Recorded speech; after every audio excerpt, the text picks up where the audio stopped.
नाही पण अरविंद सावंत आणि देशमुख यांनी तो दावा फेटाळला, पण पुन्हा एकदा म्हणजे जे वारंवार ऑपरेशन टायगर आहे. बघा, ऑपरेशन जे असतं की नाही हे एकदाच केलं जातं. वारंवार एखाद्या शरीराचं जेव्हा ऑपरेशन करतात असं म्हणतात, तेव्हा ते डेड बॉडीचं ऑपरेशन असतं. ती डेड बॉडी नेतात ना, आणि डेड बॉडी सध्या त्यांच्या पक्षाची देवेंद्र फडणवीसांनी केलेली आहे. खरं म्हणजे त्या ऑपरेशन सध्या जे सुरू आहे ते देवेंद्र फडणवीस एकनाथ शिंदेच्या पक्षाचं करतायत.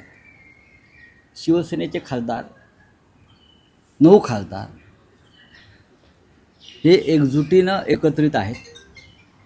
काही नावं त्यात वाचली, मला हसायला आलं सकाळी. कुठेतरी छापून आलं, मला कोणीतरी पाठवलं. अत्यंत हास्यास्पद आणि मूर्खपणाचं, आणि ज्या कोणी बातमी दिली आहे त्याने स्वतःचं हसं करून घेणारी बातमी दिली आहे. पुन्हा कोणाची नावं त्यात टाकली सगळेच. हां, म्हणजे आता उद्या माझंही नाव टाकतील, आदित्य साहेबांचं नाव टाकतील आमच्या.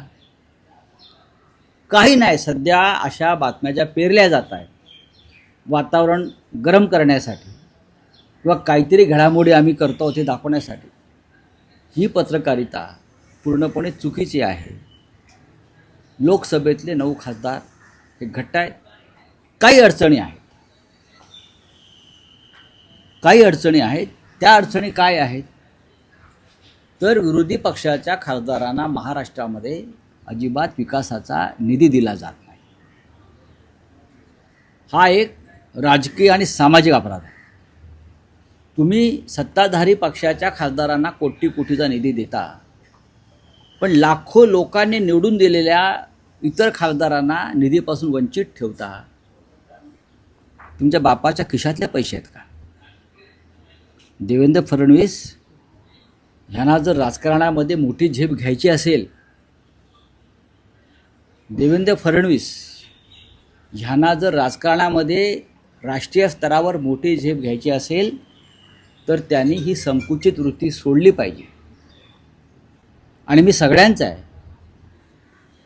मी लोकशाही मानतो, लोकशाही तत्त्व मानतो, म्हणून विरोधी पक्षाचे आमदार, विरोधी पक्षाचे खासदार यांनासुद्धा मी समान न्याय देईन, ही भूमिका त्यांनी स्वीकारली पाहिजे. तरच त्यांना मोठी झेप घेता येईल.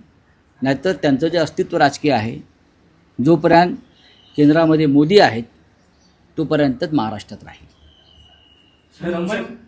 मुंबई महापालिकेच्या ठाकरे गटाच्या नेत्यांना फक्त 25 लाख रुपयाचा निधी देण्यात आलेला आहे, तर इतर सत्ताधारी पक्षांच्या नेत्यांना जे आहे ते 2 कोटी ते 20 कोटीपर्यंत भरभरून निधी. तोच तर विषय मी सांगतोय ना आत्ता. खासदार असतील, आमदार असतील, नगरसेवक असतील, विरोधी पक्षाचे सुद्धा नगरसेवक निवडून आलेले आहेत. लक्षात घ्या, विरोधी पक्षाचे आमदार निवडून आलेले आहेत, ते टपकलेले नाहीत आकाशातून.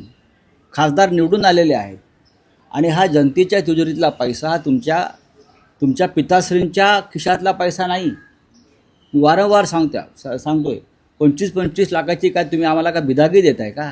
आम्हीच तुम्हाला देऊ 25-25 लाख रुपये. महाराष्ट्रातील ताज्या बातम्यांसाठी बघत रहा टाइम्स टुडे टीव्ही. सोबतच शेअर करा, सबस्क्राईब करा आणि बेल आयकॉन प्रेस करा.